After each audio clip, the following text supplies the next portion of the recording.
राजस्थान के सवाई माधोपुर से आज भाजपा ने परिवर्तन संकल्प यात्रा का आगाज कर दिया। इस दौरान पार्टी के राष्ट्रीय अध्यक्ष जेपी नड्डा, पूर्व मुख्यमंत्री वसुंधरा राजे समेत कई नेता मौजूद रहे। यात्रा का आगाज करने से पहले जेपी नड्डा स्टेज से गहलोत सरकार पर जमकर बरसे। उन्होंने गहलोत सरकार को गहलूट सरकार कह दिया और ये भी कहा कि प्रतापगढ़ के धारियावाद में जो मामला सामने आया था, जिस प्रकार से महिला को निर्वस्त्र किया गया, उससे मानवता शर्मसार हुई है, पर सरकार ने चुप्पी धारण की हुई है। भ्रष्टाचार के मुद्दे पर, महिलाओं के खिलाफ अत्याचार के मुद्दे पर बड़ा आरोप अशोक गहलोत सरकार पर भाजपा के नेताओं ने लगाया। जहां तक वसुंधरा राजे की बात रही, वसुंधरा राजे ने ईआरसीपी के मुद्दे पर गहलोत सरकार को खूब सुनाया। उन्होंने कहा कि ईआरसीपी का जो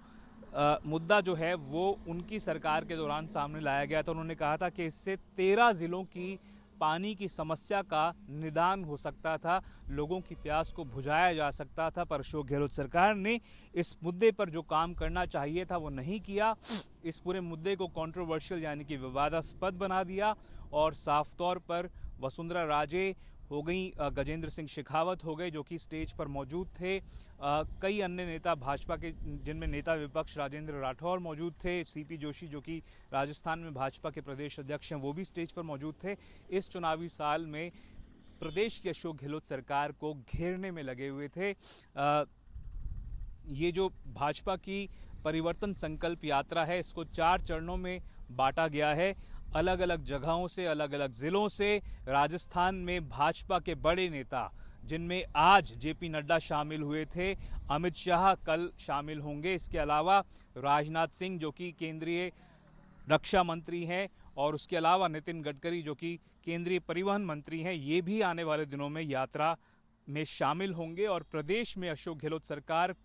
पर निशाना साधने की कोशिश कर सकते हैं। साफ तौर पर इस चुनावी साल में भाजपा के बड़े नेताओं ने अपने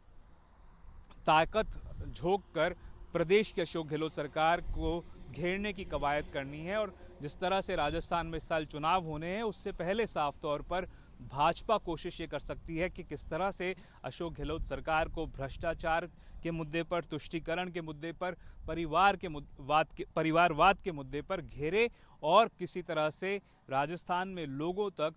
भाजपा के मैसेज को पहुंचाने में सफल साबित हो। इस चुनावी साल में भाजपा में जो अलग अलग गुटों की बात कही जा रही थी, जिसमें वसुंधरा राजे गुट कहा जा रहा था, लग रहा है कि कहीं ना कहीं अलग अलग नेता अपने आप को असर्ट करने की कोशिश कर सकते हैं। वसुंधरा राजे पहले चारभुजा मंदिर का दर्शन करने गई थी राजसमंद में और आज जिस तरह से मौजूद रही इस पब्लिक मीटिंग के दौरान और रथ यात्रा के दौरान, और आने वाले समय में हो सकता है कि जैसे जैसे चुनाव करीब आता जाता है वो अपने आप को ज़्यादा असर्ट करती जाएं। अलग अलग जो नेता हैं, जिनमें गजेंद्र सिंह शेखावत केंद्रीय मंत्री शामिल हैं, सीपी जोशी शामिल हैं और जो अन्य भाजपा के बड़े नेता राजस्थान से माने जाते हैं, वो जैसे जैसे चुनाव करीब आता जाता है अपने आप को ज़्यादा असर्ट करने की कोशिश कर सकते हैं। राजस्थान में इस साल विधानसभा के चुनाव होने हैं, जहां एक तरफ भाजपा के नेता अपने आप को असर्ट करने में लगे हुए थे, वहीं दूसरी तरफ ईडी की एंट्री भी हो गई है। ईडी ने कई जगहों पर रेड की थी। कहा जा रहा था कि डॉक्टर महेश जोशी का जो मंत्रालय है, उस मंत्रालय को लेकर कई जगहों पर ईडी रेड कर चुकी है और आने वाले समय में और भी रेड्स की जा सकती हैं। तो साफ तौर पर राजस्थान की अशोक गहलोत सरकार को कई स्तरों पर, कई लेवल्स पर जूझना पड़ सकता है, राजनीतिक तौर पर, प्रशासनिक तौर पर, और कहीं ना कहीं साफ तौर पर जिस तरह से धारियावाद का मामला सामने आया है, बीजेपी को ऐसा लग रहा है कि एक बड़ा मुद्दा हाथ लग गया है और जिसको लेकर वो प्रदेश की अशोक गहलोत सरकार को घेरने में जुटी हुई थी। आज मुख्यमंत्री अशोक गहलोत प्रतापगढ़ गए, वहाँ पे उन्होंने 10 लाख रुपए और सरकारी नौकरी की घोषणा की है उस महिला के लिए, पर साफ तौर पर बीजेपी के हाथ में उसको लग रहा है कि एक बड़ा मुद्दा मिल गया है जिसको लेकर महिला अत्याचार के विषय पर वो अशोक गहलोत सरकार को घेर सकती है।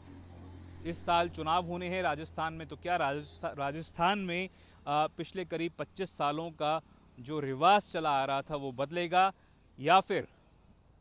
कोई अन्य परिणाम रहेगा, ये बेहद